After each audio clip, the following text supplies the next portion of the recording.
ሰላም ጤና ይስጥልኝ እንዴት ናችሁ ዛሬም በአዲስ ቪዲዮ ተመልሼ መጥቻለሁ ዛሬ ይዤላችሁ የመጣሁት የቦክሰኛ አሰራር የሚያሳይ ቪዲዮ ነው አሁን ወደ ቪዲዮ ሄዳለሁ አብራችሁ ቆዩ እሺ በመጀመሪያ በመንሰራበት ዕቃ ላይ 2 ኩባያ ወተት እናረጋለን 4 የሾርባ ማንኪያ ስኳር 1 የሾርባ ማንኪያ ቫኒላ ኤክስትራክት ይሄንን እሳታችን ላይ እንጥድና በእንደዚህ አይነት ማማሰያ ያማሰልን እና ፈል እስከሚፈላ ድረስ ቶሎ ቶሎ ማማሰል አለብን እንዳይስቂጡ እሺ እሱ እስከሚደርስ ድረስ በሌላ ዕቃ ላይ እንቁላል ያስፈልገናል ቢጫውን ክፍል ብቻ ነው የምንጠቀመው ነጩ ክፍል ያስፈልገናል 3 እንቁላል ነው የሚያስፈልገን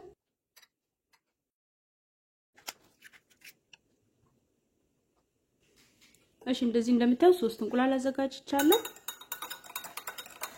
እሱ ላይ 1/4 ኩባያ ኮንስትራች አረጋለሁ ወይም ደግሞ ፍርኖ ዱቄት መጠቀም እንችላለን ለጣራ ስሙ ከተሳሳትኩ እንግዲህ ያው የበቆሎ ዱቄት ማለት ነው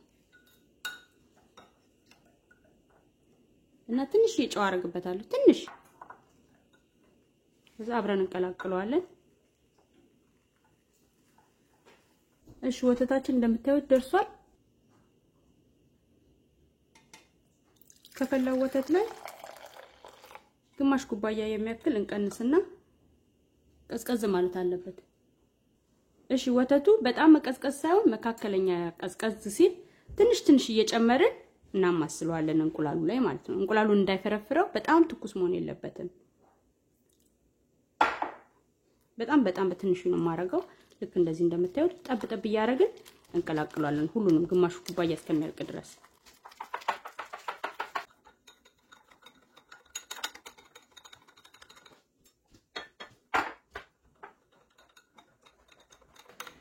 እንደዚህ እንደምታዩት ጨምሬ ጨርሻለሁ አሁን እንደዚህ ከለወስነው በኋላ የቀረው ወተት ላይ እንጨምረዋለን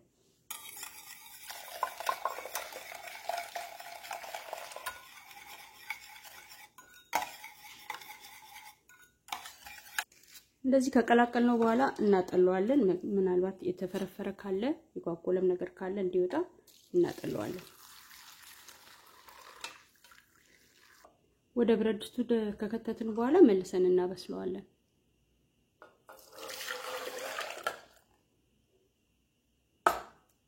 ይሄንናው መልሰን እሳት ላይ ጥደን እያማሰልን በደንብ እናበስለዋለን እስከሚወፍር ድረስ እያማሰልነው እያበሰልነው ስንሄድ እንደ አጥሚት እየወፈረ ይሄዳል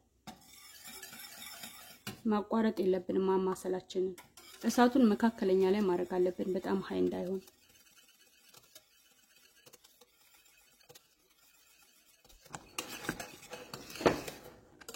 እንደዚህ ያረኩኝ ለ5 ደቂቃ ያህል አብስየዋለሁ በ5 ደቂቃ ውስጥ ይበስላል እንደዚህ በጣም ቆንጆ ሆኖ እንደምታዩት መንተክተክ ይጀምራል አያችሁት ወፍሯል አሁን ከዚህ በፊት የዚን ክሬም አሰራር አሳይቻለሁ ቻናሌ ላይ ታገኙታላችሁ ለብዙ ነገር ልንጠቀሙ እንችላለን ይሄንን ክሬም ባለፈው ራሱ የኔ የዛይ ፋሚሊ ቻናል ላይ ካያችሁት የቆረስኩት ኬክ ለልደቴ እንደዚህ አይነት ክሬም ነው የሚጠቀሙትና በጣም ቀላል ነው እንደምታዩት ለማዘጋጀት እና በጣም ቆንጆ ክሬም ነው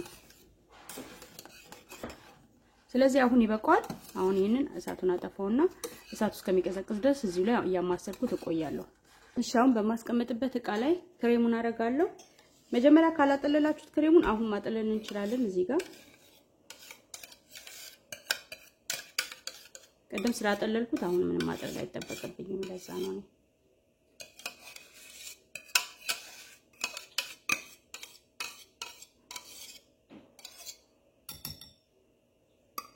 እንደዚህ ሳህኑ ላይ ካረግነው በኋላ 1 ሾርባ ማንኪያ ጨው የሌለው ገበታ ቅቤ እናረግበታለን ከዛ በደንብ እንለውሰዋለን ከሱ ጋር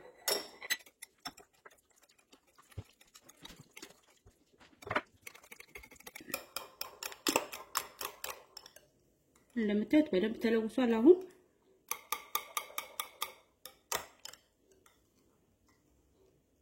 አያችሁት ምንም መቅረት የለበትም በደንብ መቅለጥ አለበት ትኩስ ስለሆነ ይቀልጣል እንደዚህ ካረኩ በኋላ በላስቲክ ከታች ክሬሙን እስከሚነካው አድርገን ነው ይሄን ላስቲኩን የምናረግበት ወይም ደግሞ ምግብ እንትን ምናበስልበት ኦቨን ውስጥ አላር ወረቀቱ እሱን አድርገን ታች ድረስ ክሬሙን መንካት አለብን በእጃችን ማለት ነው እንደዚህ። አለበለዚያ የሆነ ከላይ ቅርፍ የሚል ነገር ያወጣል እንደዛ ካላደረግነው። ስለዚህ እንደዚህ አድርገን ታች ድረስ መጫን አለብን። ክሬሙን መንካት አለበት ላስኪቱ።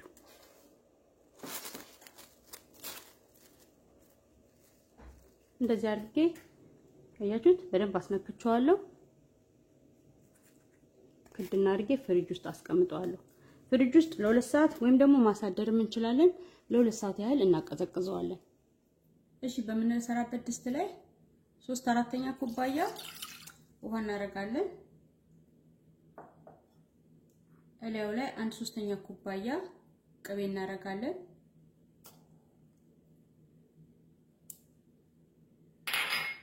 እና ሩብ ሻይ ማንኪያ ጨው፣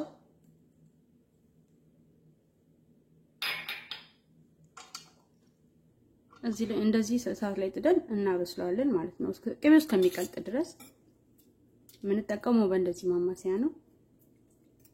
ለመስራት ይመቸናል እንደዛ ሲሆን። ልክ እንደዚህ ቀለጥ ማለት ሲጀምር እና ውሃው ሞቅ ማለት ሲጀምር እሳቱን ቀነስ እናደርገዋለን። በመቀጠል 1 ኩባያ ፍርኖ ዱቄት ጨምሬ በደንብ አበስለዋለሁ።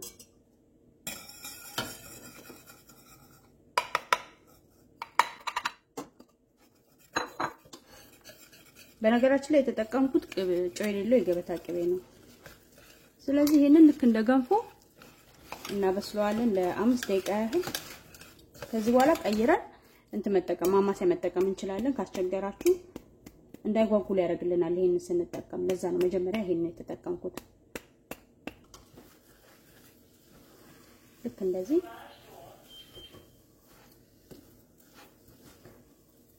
በደንብ እያማሰልኩኝ እያሻሁት እንዳይዝ ቂጡ ለ5 ደቂቃ ያህል አበስለዋለሁ።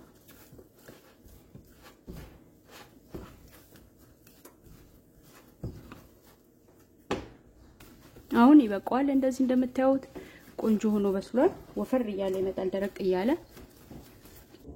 በንጹህ ሳህን ላይ ያበሰልነውን እናረጋዋለን። እንደዚህ ሳህን ላይ ካረግነው በኋላ እንዲቀዘቅዝ እንደዚህ እናረጋዋለን። ሳህኑ ላይ በደንብ ቀዝቀዝ ማለት አለበት።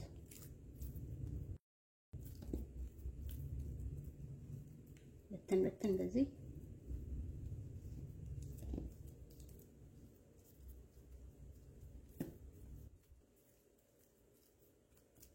ልክ እንደዚህ እንደምታዩት በተን አድርጌዋለሁ።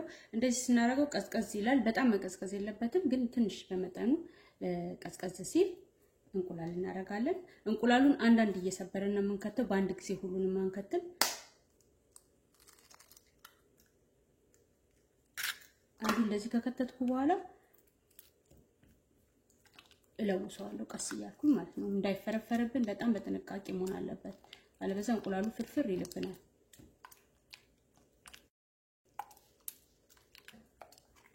እንደምታዩት ትንሽ እያረኩ ነው የምለውሰው።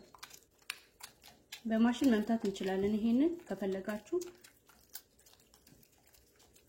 አያችሁት፣ በአንድ ጊዜ አልከተውም። ቀስ እያልኩ እንደዚህ ነው የምለውሰው፣ አለበለዚያ እንቁላሉ ፍርፍር ይልብናል ትኩስ ስለሚሆን እንትኑ። በመቀጠል አንደኛውን እንቁላል ጨምራለሁ። አሁንም ልክ እንደቀደሙ ቀስ እያልኩ ለውሰዋለሁ። እንቁላሉ በጣም መብዛት የለበትም፣ በጣም ማነስ የለበትም። ዋናው እዚህ ጋር አሁን ለእንትኑ የሚጠቅመው እንቁላሉ ስለሆነ ቀስ እያለን የምንጨምረው እያየን እንዳይቀጥንብን በጣም። እንደዚህ እንደምታዩት በደንብ ለውሰነዋል አሁን አያችሁት። ስለዚህ ቀጥሎ ሶስተኛውን እንቁላል ጨምራለሁ። በአጠቃላይ 3 እንቁላል ነው የሚያስፈልገን። ይሄንን እየሰራን ኦቨናችንን በ375 እናሞቀዋለን።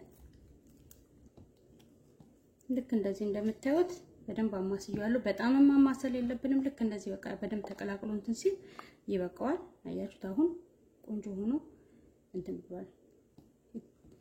የጓጎለ ምናምን የለውም። ይሄን እንደዚህ ካረግን በኋላ የምንሰራበት ላስኬት ለዚህ እናዘጋጃለን። ያው ዚፕላክ መጠቀም እንችላለን። ጫፉ እዚህ ጋር ቀደን ዚፕላክ መጠቀም እንችላለን፣ ችግር የለውም።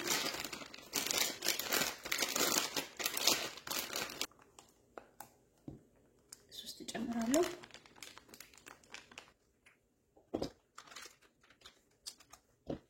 የምንሰራበትን መጋገሪያ ካዘጋጀን በኋላ ይሄው እንደምታዩት እዚህ ውስጥ ከተቸዋለሁ። የምንፈልገውን ያህል ትንሽ እናደርጋለን። እኔ ያው የኩኪ እንትን መጋገሪያ ስለሆነ እቃው እሱ ልክ ለማድረግ ነው የምሞክረው።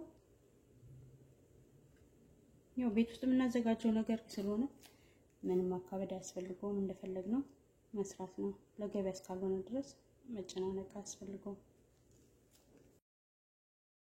ሁሉንም እንደዚህ አድርጌ ጨርሻለሁ። አንዳንድ ቦታ ላይ ጨመር አድርጌበታለሁ፣ ምክንያቱም አንድ ብቻ ለመክተት ስላሰብኩኝ። እንደዚህ ካረግን በኋላ ትንሽ ውሃ እንደዚህ በቃ እናረግና እጃችንን እየነከርን እነዚህ አበጣ ያሉትን እንጫናቸዋለን። ልክ እንደዚህ በኋላ ሲወጣ እንትን ላይ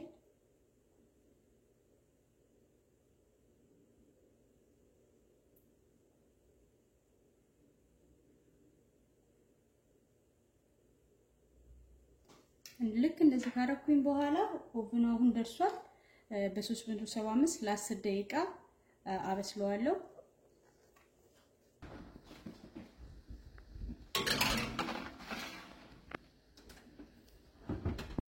በ375 ለ10 ደቂቃ ካበሰልነው በኋላ እሳቱን ቀንሰን በ340 ደግሞ ለ30 ደቂቃ ያህል እናበስለዋለን። ያው ሁሉም ነገር እንደ ኦቭናችን ነው። ኦቭናችንን እያየን ሜክሹር እንዳልበሰለና እንደበሰለ እያየን መሆን አለበት እንዳያርብን። እንደዚህ አብስለን ካወጣነው በኋላ ብረት ላይ እንደዚህ አስቀምጨዋለሁ። መቀዝቀዝ አለበት እስከሚቀዘቅዝ ድረስ። እሱን ክሬሙን እናዘጋጃለን። እሺ እዚህ ጋር እንደምታዩት ሄቪ ክሬም ያስፈልገናል። በጣም ቀዝቃዛ ነው፣ ከፍሪጅ ውስጥ የወጣ ነው። 1 ኩባያ ሄቪ ክሬም፣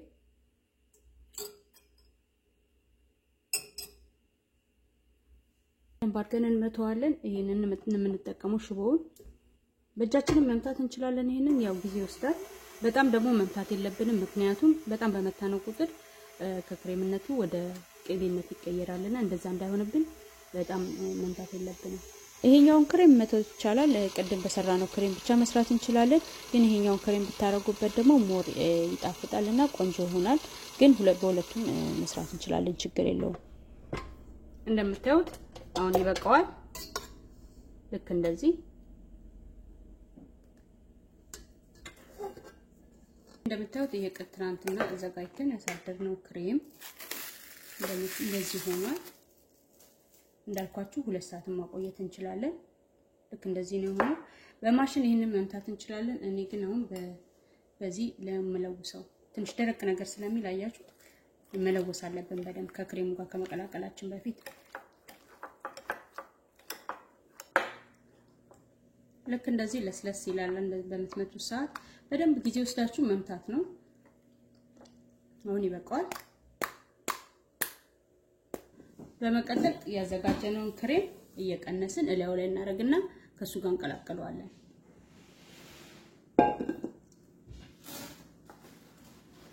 በደንብ አንመታው፣ እንደዚህ ጥቅልል ነው የምናደርገው። ሁሉንም ጨምሬ እስከመጨረስ ድረስ እንደዚህ ቀላቅለዋለሁ።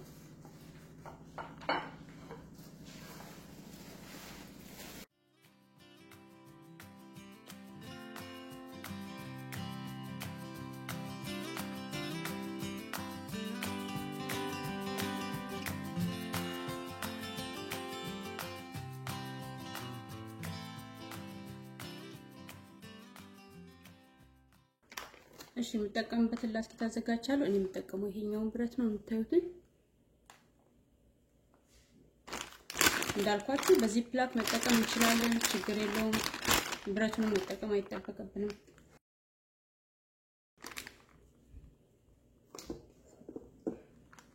ክሬማችንን እናረግና በደንብ እንደምታዩት ክሬሙን ደርሶ ቆንጆ ሆኗል። ሁሉም ቀዝቅዟል እና ከፈለጋችሁ በውስጥ በኩል እዚህ ጋር በስተነው ከታች ማለት ነው እናስገባለን ክሬሙን፣ ወይም ደግሞ ቆርጠነው በሁለቱም መልኩ መስራት እንችላለን።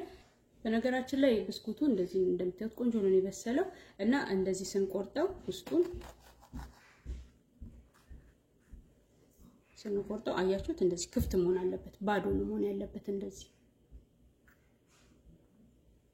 እና አሁን መጀመሪያ በውስጥ በኩል ከትቼ ነው የምሰራው ስለዚህ እንደዚህ አድርገን እዚህ ላይ በተን እኔ የምጠቀመው ይሄን እንደምታዩት ይሄንን ነው እና ከታች ነው ያሁን ማረጋው ልክ እንደዚህ እንደምታዩት ተበሳና ክሬሙን ጭምር አድርጌ አስገባለሁ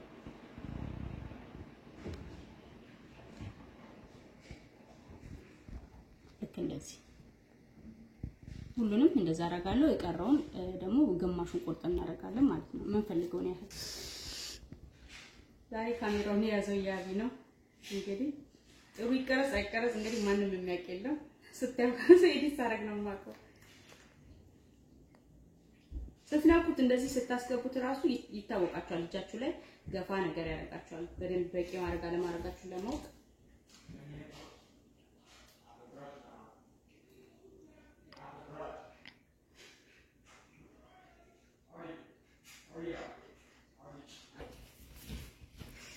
ሁለተኛው ስንሰራው እንደዚህ ከቆረጥነው በኋላ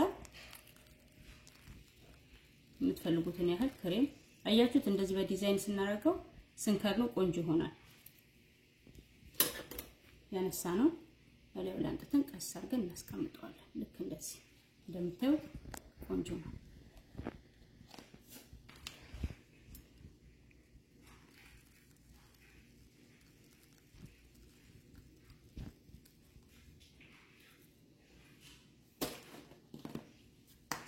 ኡፕስ ልክ እንደዚህ እናረጋለን እንደምታዩት ይሄን ይመስላል እላው ላይ ዱቄቱን ስኳር መነስነስ እንችላለን እኔ ግን አላረኩበትም እና ከፈለጋችሁ እላው ላይ ዱቄቱን ስኳር ነስነሳችሁ ማሳመር ይቻላል እንደምታዩት በሁለት መልኩ መስራት እንችላለን ከላይ ክሬሙ እንደዚህ በመጨመር ወይም ደግሞ ውስጡ በመክተት ቆንጆ አድርገን ያስከው ሳይ ካሜራውን ያዘው አያቢ ነው እንግዲህ እንዴት አይነት ቪዲዮ እንደሆነ በኋላ ነው የማውቀው ለማንኛውም እንደምታዩት ቦክሰኛችን ደርሷል ልብስ እየታጠበ ስለሆነ ከበጠበጣችሁ በጣም ይቅርታ እና ቀምሼሌ ደግሞ እንዴት እንደሆነ አሳያችኋለሁ ማለት ነው በጣም አሪፍ ነው ብዬ አስባለሁ እንደምታዩት በሁለት መልኩ በዚህኛው መልኩ ያዘጋጀነው ወደ ላይ ከክሬሙን ከፈለጋችሁ ክሬሙን በዛ አድርጉትና ወደ ላይ ከፍ ሲል ሞር ያምራል እኔ ግን ያው ብዙ ክሬም ስላልፈለኩኝ የዚህኛው ያረኩበት ግን ወደ ላይ ክሬሙን ከፍ ሲያደርገው በጣም የተሻለ ያምራል ውስጥ መንከቱም ደግሞ እንደዚህ እንብላ ክሬሙ በዚህ ጋር ወደ ላይ እንደዚህ ያዘው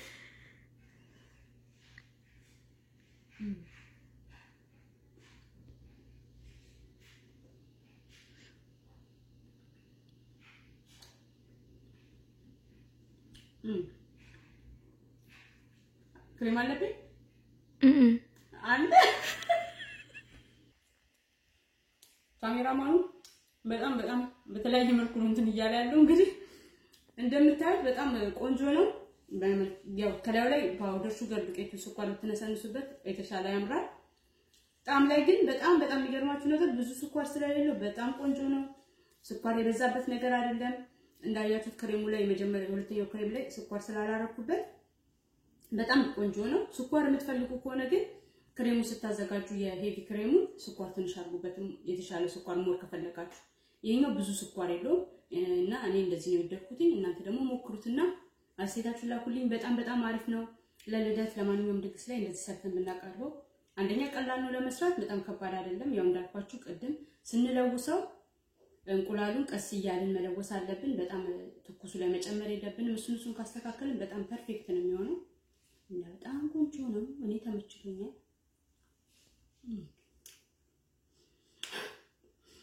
ትቀምሳለህ ኦኬ ያቢ ልትቀምስ ነው የትኛው ነው የምትፈልገው ውስጥ የተከተተበት ነው ይሄኛው ኦኬ በሄድ ቅመስና ንገረኝ ምን ነው yeah I know you like it yeah 10 out of 10 very good 10 out of 10 yep ነማ ለቅመሽ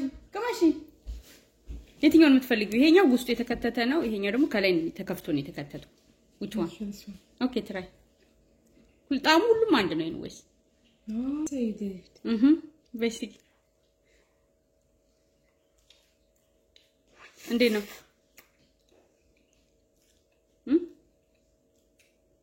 በጣም አሪፍ ነው ወይ ማይዬን ያፍቁርጥ ይበልልሽ በጣም አሪፍ ነው አይደለ በጣም ነው የወደደችው ቴንክ ዩ አሪፍ ነው አይደል ስኳር ብዙ የለው በጣም ምርጥ ነው እንግዲህ የዛሬ ቪዲዮ ይሄን ይመስላል ሌላ ጊዜ በሌላ ቪዲዮ ተመልሼ እመጣለሁ እስከዛው ሰላም ቆዩኝ ቴንክ ፎር ዋቺንግ ባይ